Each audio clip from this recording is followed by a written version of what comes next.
इस वक्त की बड़ी खबर हरिद्वार से, जहां हरिद्वार में पेंटागन मॉल में स्पा सेंटर के आड़ में संचालित हो रहे अवैध गतिविधियों को लेकर जल अधिकारी पार्टी शक्ति के राष्ट्रीय महासचिव हेमा भंडारी ने उठाई आवाज। खबर हरिद्वार से ही, जहां आपको बताते चले कि जल अधिकार पार्टी शक्ति की राष्ट्रीय अध्यक्ष हेमा भंडारी ने बताया कि बाहरी राज्यों से आए हुए कुछ कारोबारी देवभूमि उत्तराखंड की पवित्र छवि को धूमिल करने का प्रयास कर रहे हैं।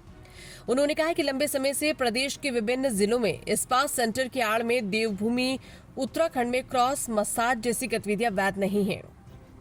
तो आखिर किसके संरक्षण में ऐसी अवैध गतिविधियां संचालित हो रही हैं। हेमा भंडारी ने कहा कि हरिद्वार जैसी धर्मनगरी की मर्यादा को चुनौती दी जा रही है। हेमा भंडारी ने चेतावनी देते हुए कहा कि यदि पेंटागन मॉल स्पा सेंटर में प्रभावी कदम नहीं उठाए गए तो जन अधिकार पार्टी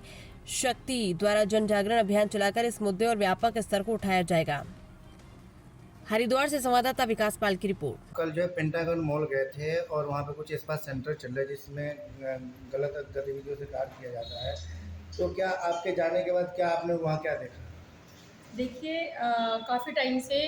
मुझे शिकायतें आ रही थी, अलग अलग जगह से शिकायतें आ रही थी और सबसे बड़ी बात यह है कि वहाँ पर स्टूडेंट्स लोग जब जाते हैं तो उनके परिवार वाले जब शिकायत करते हैं तो ये देवभूमि उत्तराखंड में और स्पेशली तीर्थ नगरी हरिद्वार में इतने सालों से अगर ये लगातार चल रहे हैं और पुलिस प्रशासन इसको संज्ञान में नहीं ले रही है, वहाँ इतने बड़े बड़े नेता हैं, नेत्रियाँ बैठी हैं, वो इसको संज्ञान में नहीं ले रही हैं। मतलब बीचों बीच ये काम चल रहा है और खुलेआम चल रहा है। तो इसको देखते हुए ही कल हम लोगों ने बिना बताए किसी को वहाँ पर छापा मारा और वहाँ पर जो है किसी के पास कोई therapy cross gender massage centre वहाँ पर चल रहा है और वहाँ पर किसी के पास थेरेपी सर्टिफिकेट भी नहीं था।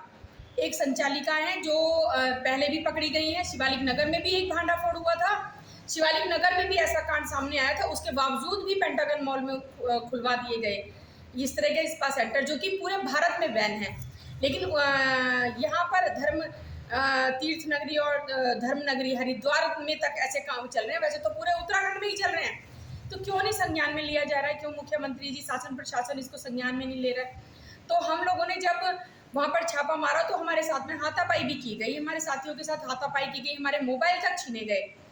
और वहाँ पर जब मैंने उनकी प्रूफ मांगे लड़कियों के तो कहा गया ये नई नई लड़कियाँ हैं। किसी का मतलब प्रूफ नहीं दिखाया गया, आईडी प्रूफ नहीं दिखाए गए किसी के भी किसी के पास सर्टिफिकेट नहीं था और इस तरह की धमकियाँ भी देने लगे। बाद में वो लोग ने एक्सेप्ट किया कि हाँ चल रहा है और हम लोग को रोटी पर के लिए लोग क्यों आते हैं, उन लोगों ने मुझसे ऐसे किया। लेकिन हैरानी की बात वहाँ होती है कि कल से